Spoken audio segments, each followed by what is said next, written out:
toutes et à tous, bonjour Sylvain. Bonjour. Bonjour Aline. Bonjour. Bonjour. On se retrouve aujourd'hui pour une vidéo spéciale qui nous a demandé de nous mettre sur notre 31, puisque nous allons vous parler de notre liste de Noël. Alors c'est pas encore Noël Sylvain. Non mais faut mettre un peu de magie. Ben oui. Regarde le décor. C'est la vidéo dans laquelle on fait la liste. C'est le moment où on fait les courses. Quand tu vas faire tes courses de Noël, tu mets pas un chapeau de Père Noël, tu mets pas un pull de Noël, c'est trop tôt. En tout cas, toi, tu mets pas une veste. Ah, bam. Quand même, c'est un peu classe, ça va être le réveillon, ça va être les fêtes. Donc nous, on s'est bien habillés, on a mis du parfum pour que vous puissiez profiter d'une vidéo formidable dans laquelle nous allons établir notre traditionnelle liste de Noël. On le fait chaque année.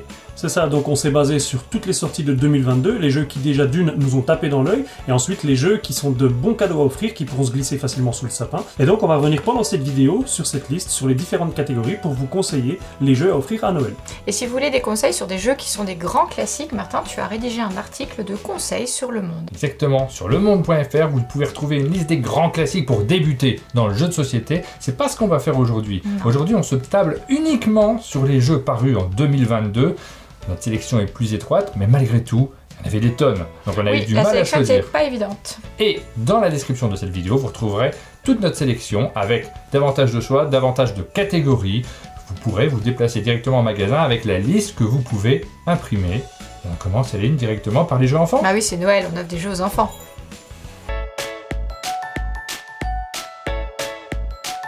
Noël, c'est la fête que les enfants attendent le plus, alors pour cette sélection, j'ai choisi des jeux dont le matériel va faire un effet waouh à l'ouverture des paquets. Pour les plus petits, j'ai choisi Carla Caramel, c'est un jeu Loki dans lequel coopérativement on va donner une glace à chacun des enfants qui font la queue devant la marchande de glace. Et le matériel, effectivement, est très joli, c'est un stand qui va se construire avec l'aide de la boîte. C'est un jeu à partir de 4 ans et les enfants vont vraiment avoir l'impression qu'ils jouent à la marchande puisqu'ils vont fabriquer les glaces en mettant à chaque fois les boules au fur et à mesure des tours. Les petits vont adorer. Et pour les enfants un petit peu plus grands, à partir de 6 ans, j'ai choisi la cabane à potions. La cabane à potions, c'est un jeu compétitif cette fois dans lequel les enfants vont incarner des sorciers. Ils vont devoir composer des sorts et pour ça, il y a des petites choses très rigolotes à faire avec la boîte. On va ouvrir des cachettes, on va essayer de mémoriser les ingrédients qui sont à l'intérieur et avec sa baguette magique, on va essayer de composer des sorts. Et mon coup de cœur, c'est pour Mysterium Kids, le trésor du Capitaine Boo. C'est un jeu qui s'adresse aussi aux enfants à partir de 6 ans. C'est un jeu coopératif dans lequel il va falloir découvrir un trésor qui est caché dans un manoir. On ne le découvre pas d'une manière très traditionnelle, puisqu'il va falloir utiliser le tambourin qui est à l'intérieur pour faire deviner des sons à ses partenaires de jeu. Pour les grands enfants et leurs parents, Les Animaux de Baker Street peut être un bon choix, puisque c'est un jeu d'enquête coopératif et narratif dans lequel on se retrouve plongé dans l'univers de Sherlock Holmes. Mais attention, on ne va pas incarner le célèbre détective, on va incarner les animaux qui habitent dans cette rue, et notamment Toby, le chien de Sherlock Holmes. Alors ce qui est très chouette, c'est qu'on a vraiment la rue qui va être représentée par le plateau et dans laquelle on va pouvoir se déplacer d'endroit en endroit pour aller enquêter, interviewer les personnes qui s'y trouvent. C'est vraiment immersif, c'est un petit peu littéraire, ça va vous permettre de découvrir l'univers de Conan Doyle et de le partager avec vos enfants. Pour moi, c'est un coup de cœur.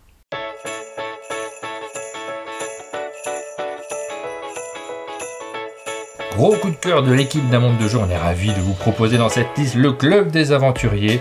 C'est un jeu qu'on va pouvoir jouer avec des enfants, mais on vous cache pas que dans l'équipe on l'a beaucoup joué entre adultes également.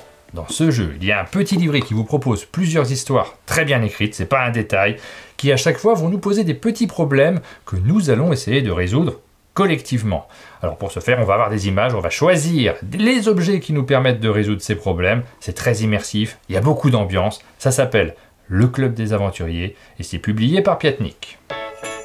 Si comme moi vous êtes fan de la saga Harry Potter, ne passez pas à côté de Stupéfix. C'est un jeu qui vous propose d'incarner des sorciers afin de jeter des sorts aux autres joueurs pour récolter des points pour votre maison. Peut-être que vous vous dites que c'est un jeu à licence, mais attention, c'est vraiment derrière une vraie mécanique, un vrai jeu de société dans lequel on s'amuse beaucoup. Alors par contre, si vous êtes complètement allergique à Harry Potter, je vous propose autre chose. Un jeu qui n'a pas de licence cette fois-ci, mais alors pas du tout, vous le voyez sur la boîte. Il s'agit de Super Mega Lucky Box et c'est un jeu qui s'inspire du bingo. Mais un bingo moderne, avec des mécaniques de jeux de société modernes. Ça plaira aux enfants, ça plaira aux adultes, ça plaira même au troisième âge. C'est très simple à expliquer, on peut le sortir immédiatement. C'est le type de jeu universel qui réunit tout le monde autour de la table. Un autre jeu familial qui a beaucoup fait de bruit cette année, il s'agit de Acropolis. On est là sur un jeu de pose de tuiles, très simple à comprendre, dans lequel on va construire sa cité, construire différents quartiers afin de marquer un maximum de points. C'est un jeu qui est simple à expliquer, qui se joue très vite. Il y a vraiment un goût de classique dans ce jeu, donc je vous le conseille.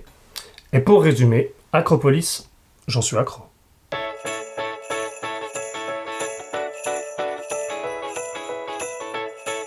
Vous avez vu que j'ai une magnifique nappe, j'ai pas résisté à l'envie de vous la montrer parce que c'est le décor que j'avais commandé lorsqu'on a tourné au chalet la vidéo sur le Grand Kiwis. Malheureusement il n'était pas arrivé à temps, donc j'en profite.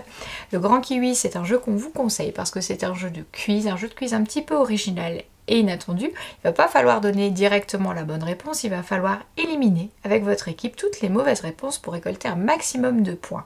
Le matériel est très original, c'est un jeu par équipe, il y a une super ambiance et de toute façon moi j'adore les jeux de quiz. On continue avec un jeu qui n'a rien à voir avec les kiwis, mais pour faire plaisir à Aline, on a gardé la nappe.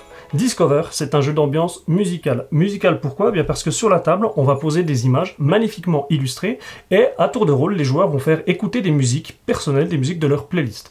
Et ensuite, chaque joueur va secrètement devoir voter pour l'image qu'il associe à la musique qu'il entend. Et pourquoi je trouve ce jeu génial? Bien parce qu'il permet de partager entre joueurs les différents goûts musicaux. Par exemple, si vous jouez avec moi, vous aurez de fortes chances d'écouter du Muse et du Harry Potter. Ah non. Ah si, évidemment. Et donc, vous l'aurez compris, c'est un jeu qui risque de vous mettre une chanson dans la tête pour toute la soirée.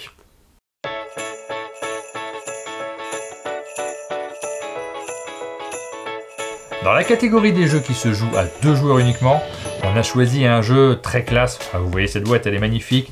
Il s'agit de District Noir, un petit jeu de cartes très simple. On explique les règles super rapidement. Ça se joue en très peu de temps, 10 minutes maximum. On va s'affronter, on va faire des collections de cartes dans un univers de mafia, de pègre. C'est surtout un jeu sur lequel on va enchaîner les parties.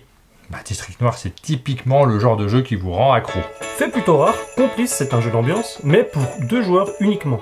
Il s'agit d'un jeu dans lequel on va commencer par s'équiper de lunettes à filtres colorés, des rouges ou des bleus, et magie du matériel, les lunettes nous éviteront de voir l'ensemble des informations sur le plateau, et donc c'est un jeu dans lequel nous allons devoir dessiner, tracer un parcours en évitant des obstacles.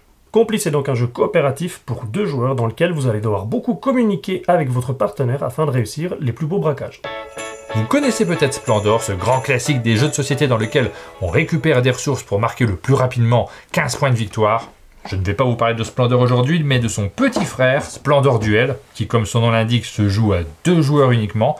On va retrouver certaines mécaniques de Splendor dans un jeu qui est un petit peu plus stratégique, un petit peu plus complexe également, dans lequel il y a pas mal de petites mécaniques qui sont magnifiquement imbriquées pour faire un jeu très tendu entre 2 joueurs, assez stratégique malgré la petite boîte dont il s'agit.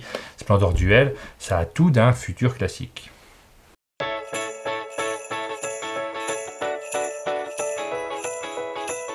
Trax Siren Bay, c'est un jeu d'enquête coopératif très original. Pourquoi?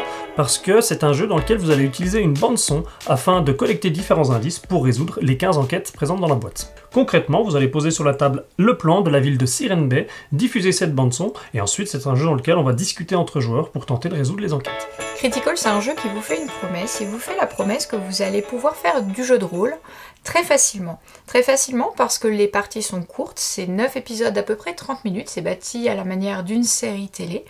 Et très facilement parce que vous allez être aidé pour comprendre comment devenir le maître du jeu. Moi j'ai vraiment beaucoup aimé ce jeu, j'ai vraiment beaucoup aimé Critical Foundation et c'est pour ça que je vous le conseille. Si vous, comme moi, vous avez toujours voulu faire du jeu de rôle mais vous n'avez jamais vraiment osé parce que c'est compliqué à mettre en place, le jeu va vous permettre de le faire parce que la promesse c'est que vous allez pouvoir en 9 épisodes de 30 minutes, donc vous voyez c'est très court, vivre cette aventure-là. Vous allez pouvoir soit devenir le maître du jeu, soit devenir un des personnages et vous immerger dans cet univers qui est un petit peu proche du nôtre puisque l'action se passe en 2035 à une époque où les multinationales ont vraiment pris le pouvoir. Vous allez pouvoir vous nourrir de tous les films que vous avez vus pour enrichir à la fois vos personnages et votre aventure. Challenger, c'est un jeu unique en son genre parce que d'un côté il propose une mécanique très classique de bataille que tout le monde connaît. Ajoutez à ça un peu de deck building, ce qui en fait un jeu initié, et ensuite vous avez un vrai jeu d'ambiance, puisque c'est un jeu dans lequel vous allez faire un tournoi avec d'autres joueurs, et à la fin de chaque affrontement, vous vous levez, vous changez de place et vous affrontez un autre joueur. Et c'est ce qui m'a vraiment plu dans Challenger, c'est cette originalité, cette ambiance qui va se créer autour de la table. On va regarder à droite à gauche, voir les decks évoluer de chacun des joueurs, commencer à se méfier de certains joueurs, et donc c'est un très chouette jeu que je vous conseille.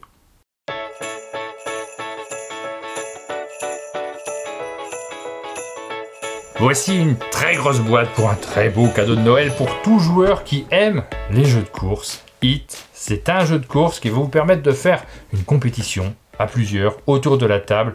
On va jouer avec des cartes, puisque c'est elles qui vont nous permettre d'avancer sur la piste. On va surtout jouer avec nos partenaires de jeu, puisqu'il va falloir les doubler, il va falloir arriver avant eux sur la ligne d'arrivée, c'est le principe d'une course. Je rajoute quand même que si on a une aussi grosse boîte, c'est parce qu'à l'intérieur du jeu, on a déjà tout le matériel nécessaire pour jouer un championnat sur plusieurs courses. Et pour les amateurs de jeux de course, c'est pas un détail. Que vous le prononciez Orichalque ou Orichalque, il s'agit d'un jeu qui évoque les sensations de jeu de civilisation, mais en moins d'1 heure. C'est un jeu qu'on a plaisir à sortir pour étaler tout le matériel sur la table, qui est magnifique. C'est un jeu qui est très fin, mais malgré tout avec des règles très simples. Moi, personnellement, j'ai qu'une envie, là, c'est de sortir de cette pièce et d'aller faire une partie d'Orichalque. D'Orichalque, calque. Orichalque, c'est un gros coup de cœur pour moi parce que les règles sont très simples, mais pourtant pleines de subtilité. Attention, le jeu qu'on vous présente à présent va faire appel à votre intelligence. C'est un jeu qui peut avoir pas mal de complexité si vous allez au bout, puisque dans Turing Machine, dans ce jeu de déduction, on a la possibilité de commencer avec des énigmes qui sont relativement simples, relativement accessibles, avec un matériel qui est très intelligent et très étonnant lui aussi. C'est un type de jeu que vous allez pouvoir jouer initialement avec des joueurs de tout âge autour de la table, et dans lequel il peut y avoir pas mal de surprises, parce que ce ne sont pas forcément les joueurs les plus âgés ou les plus expérimentés qui vont s'en sortir. Ça fait appel à votre logique. Et c'est un jeu qui rencontre un gros succès actuellement, qui fait un petit peu le buzz. Il était indispensable dans notre sélection de Noël.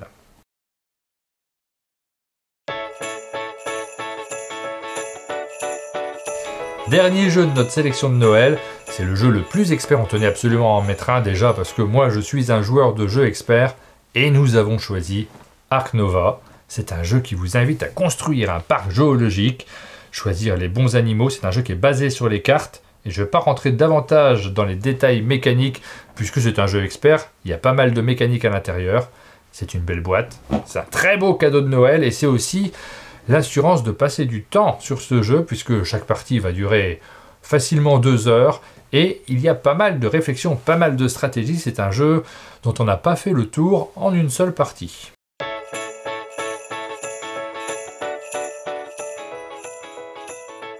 On arrive à la fin de cette vidéo. Vous avez eu une sélection de 20 jeux parfaits pour glisser sous le sapin. Et évidemment, Aline, tu nous as ramené à 21e. Eh bah oui, j'ai pas pu m'en empêcher, parce que ça, c'est vraiment la petite idée en plus que vous allez pouvoir offrir. C'est un petit objet ludique et décoratif que vous pourrez accrocher aussi chez vous. C'est un jeu dans lequel on va essayer de repérer des différents éléments sur cette grande affiche. Ça s'appelle Les Grignettes. Petite idée supplémentaire. 21e jeu de notre liste. Vous avez maintenant plein de conseils, plein d'idées de jeux à rajouter sous le sapin. Alors on a été très rapide, Sylvain. On n'est vraiment pas rentré dans les détails de ces jeux-là. Si vous voulez plus de détails, plus d'explications, abonnez-vous à notre chaîne. Vous allez avoir plein de vidéos beaucoup plus descriptives. En effet, le but de cette vidéo, c'était pas de vous expliquer les jeux. Ça, on l'a déjà fait sur la chaîne Un Monde de Jeux, donc n'hésitez pas à y faire un tour si vous voulez plus d'informations. On a plein de formats dans lesquels on fait des parties, dans lesquels on fait des explications, dans lesquels on fait des présentations beaucoup plus détaillées. Le but de cette vidéo, c'était vraiment d'être très très court.